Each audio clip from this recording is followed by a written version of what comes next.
नमस्कार मित्रांनो, माझे नाव सूरज नागेश शेळके. मी आज तुम्हाला शिवाजी महाराजांविषयी 2 शब्द सांगणार आहे. ते तुम्ही शांतचित्ताने ऐकावे अशी माझी नम्र विनंती. मित्रांनो, शिवाजी हे केवळ 3 अक्षरी शब्द हा एक मंत्र आहे. हा मंत्र उच्चारतात अंगातले रक्त रसायला लागते.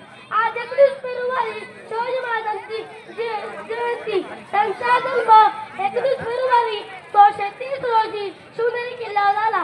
त्यांच्या आईचे नाव जिजामाता असे होते. त्यांच्या वडिलांचे नाव शहाजीराजे भोसले होते. सह्याद्रीच्या कडा कपाळात बादल फुटेल, डोंगर मालेतील घाम फुटेल, झाडे झुडपी शहरतील आणि विशाला नभातील. असा रेतेचा राजा, माव्यांचा राजा, शेतकऱ्यांचा राजा, गोरगरिबांचा राजा, तो राजा म्हणजे शिवाजी छत्रपती राजा.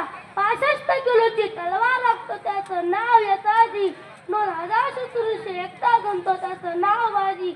8 तासात घोडा दिल्लीवरून पुण्याला घेऊन येतो, त्याचं नाव संताजी. हात तुटला तरी शत्रूंशी झुंजतो, त्याचं नाव धनाजी. समोर उभ्या वाघाला उभा पाडतो, त्याचं नाव संभाजी. आणि या सांगायला एकत्रित घेतो आणि जोरात त्याचे तोरण मारतो, त्याचं नाव शिवाजी. एवढे बोलून मी माझ्या पासून शिकवतो. शेवटी यायलाच बोलेल, आले की ते गेले